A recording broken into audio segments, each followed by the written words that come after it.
Islam is peace, Islam is ease, Islam is not danger or disease. Welcome to this edition of Beauties of Islam. I'm your host, Yusuf Estes. Today we're going to continue talking about the rights and limits, and that is one of the beauties of Islam. I recall when I first came into Islam that I was pretty much impressed with some of the Western teachings and some of the incidences that were taking place at the time. People were talking at that time about the rights of children, children's rights. And I remember thinking that that's an important thing. You know, children have rights, and we should find out, you know, what are the rights of children. At the same time, though, I'm discovering Islam, and I'm looking at Islam and asking, well, what about rights in Islam? You claim that Islam is a way of life. Islam is a complete and total package for all times and all places and all people. So is there anything in Islam about rights for children? And it's funny, you know what? Islam is all about rights. In fact, that's one of the keys, one of the most beautiful things about Islam is the rights and limits. That we don't go past somebody's rights. Because, for instance, we give rights to the children. You could say, well, children have all rights, total rights. Now, all of a sudden, the children are telling the parents what to do. That's not a good idea. And it was Prophet Muhammad, peace be upon him, that said that one of the signs of the last days is going to be that the children will actually be superior to their own parents, treating their parents like slaves. This means they would be going beyond their rights, doesn't it? And that's exactly what we've discovered, you know, that today, by going out here and talking about children's rights and promoting children's rights without putting a check and balance in place, it seems as though there's no way to stop the children today. When my mother, who was a school teacher for many years, came home from school one night and she said, I'm going to stop teaching. We asked her why. She said, the teachers have lost their rights. It's all about the students' rights, but the teachers have no rights anymore. I didn't quite understand what she was saying. The gravity of the whole thing didn't catch me until I realized that this is exactly the downfall of a society when you give all rights to one group, but you infringe on the rights of another group. Now, when I grew up many years ago, the teacher had the right to paddle the child if they got out of line. They had a little, like a ping pong paddle or something like that, and they would paddle you with that if you misbehaved. But then they passed a law and said no more, no teachers can use this paddle anymore. Well, then what happens? Well, some of the teachers, they would try to swat the child with their hand. Well, they made a law against that as well. They said, no, you can't do that. That's not going to work. So now the teacher has no way to say anything over the student. They can't stop them. In fact, it got to the point where the students would challenge the teachers and say bad things in the face of the teacher and say, what are you going to do about it? Well, what could the teacher do? What can they say? Because here you are, you know, you're trying to teach a class and you got students that will just stand up and say anything, do anything, and what can you do? It got to the point where some of the students were actually striking the teachers. Now that became a serious problem. And of course then the students began striking each other, hitting one another. And now who can stop them? Because if you put your hand on the child, maybe you grab them too tight, you leave a mark on them or something, they can go to the authorities and you can go to jail. You started out in the morning as a teacher, you wind up at night as a jailbird. Because why? Because you don't have any longer the right to discipline the children. Now, according to the Bible, and that was one of the things that I was very impressed with, of course, in those days as a preacher in Christianity, we find a teaching that's very clear. If you spare the rod, you'll spoil the child. And I always derived the meaning out of that it meant that you have to use the rod at least to let the child see that you're in authority here, you know. Then the child will behave. Otherwise, they don't see any reason to follow the rules because there's not going to be any punishment if I don't, so who'll stop me? Spoil the rod, spare the rod, spoil the child. That's what it says. Spare the rod, spoil the child. But when I got to Islam, I said, well, what does that teach? They said, well, in Islam, you're not allowed to pick up a stick and beat children. That's not permissible anyway, so we don't have that. But we do have the thing where we teach the children from early on the proper respect for authority.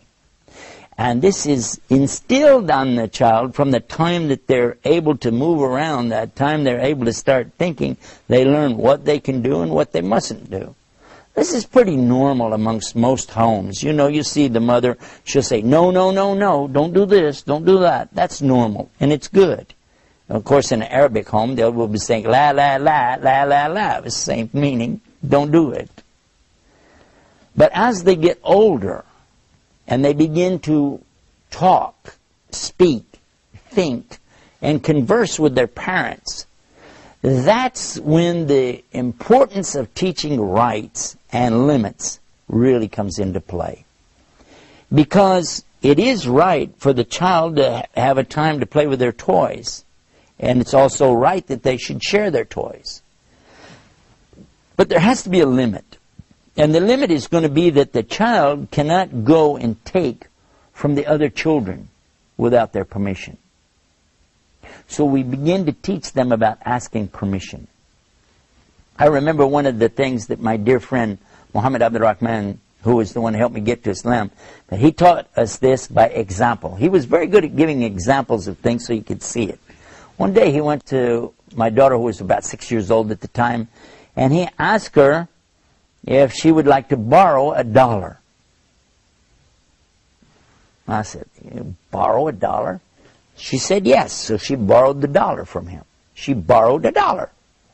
He said, okay, and you're my witness. I was a witness. Okay, you got a witness, you borrowed $1. A couple of days later, he asked her, do you have $1? She said she had 4 quarters. He said, okay, can you pay me back the $1 you owe me? She said, okay, and she gave him back the 4 quarters. After she went on to play, I asked him, what was that all about? He said, didn't you get it? I said, no, I don't think I understand what's going on. He said, okay, I was teaching her that if you borrow something, you must pay it back. But you don't pay it back with anything extra. For instance, if she would have said, thank you for loaning me $1, here's the $1 back and maybe a piece of candy, he said, I wouldn't take it. That would be wrong in Islam. That goes beyond what's right. The rights of borrowing are that you give back exactly what was borrowed without anything extra with it. Otherwise it would be called riba or usury. And I thought, whoa, you're teaching a child something, this is too complicated. You're starting out a little kid. He said, no, this is when it's starting. And I thought, will that really work? Well, I found out about it later. Some years later, it happened at the time of Ramadan, and they have this festival called Eid al-Fitr. And this is the celebration after Ramadan. And one of the things that happens is the children go around and smile real big in the parents' faces, and they give them candy, they give them gifts, and they give them money. And my daughter, sure enough, she came running up to me, Daddy, Daddy, look what somebody gave me. It was a $100 bill. And I looked at that $100 bill and I was thinking, wow, we can buy her clothes with this. She can get, some toys with this. Maybe we even buy her, an outfit. We can, so many things I was thinking about could be done with that $100 bill.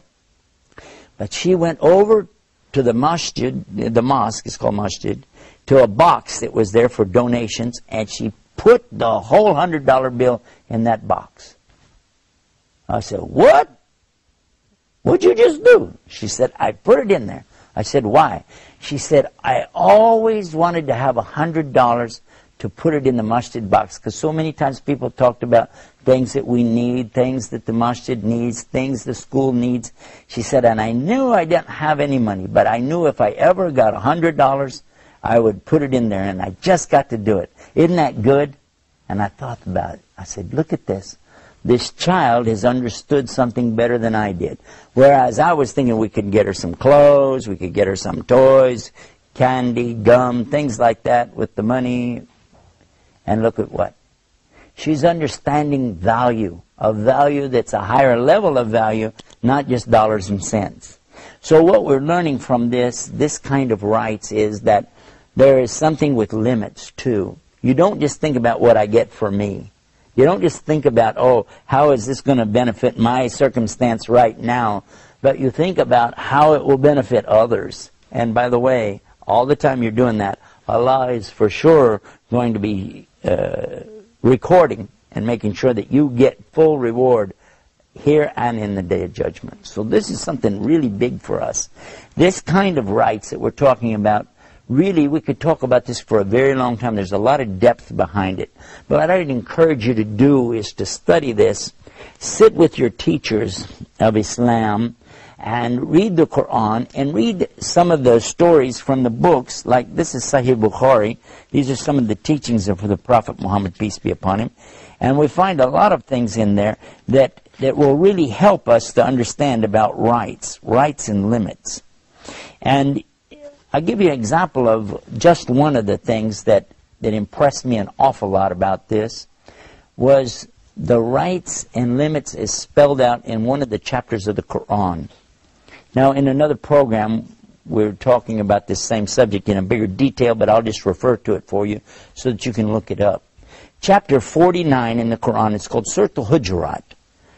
Surah Al-Hujurat. And when you go to this chapter 49 in the Quran, you're going to be surprised to discover how it's telling you the proper dealings with men and women both. What a man should do, what a woman should do, what women together should do as groups, what you shouldn't do, how to behave, how is your behavior, and the akhlaq is what they call it. This is akhlaq, the behavior. And all of these things are dealing with the rights and limits of a human being. I think this is a good chance for me to sum it up and tell you that if you go to our website, the website it's called beautiesofislam.com, and you'll find programs like this will be displayed there. And you'll get a chance also to find our other links that will take you to the Quran and the teachings of Muhammad. And when you go and watch for yourself these little programs, the snippets that we'll have on there for you, I think it'll help you to put all of it in perspective. But the rights and limits that come with Islam are definitely one of the many beauties of Islam. And having said that, I find myself now we're at the end of another program with so much more to go, so we'll ask you to just be with us the next time right here for more beauties of Islam. Until then, salam. Islam is peace, Islam is ease, Islam is not danger or disease. Islam is love and prosperity, Islam is not hatred or adversity. Islam is neither maze nor grace, Islam is giving Allah all praise. Islam is keeping up the pace, Islam is for every race. Islam is peace, Islam is ease, Islam is not danger or disease. Islam is love and prosperity, Islam is not hatred or adversity. Islam is neither maze nor grace, Islam is giving Allah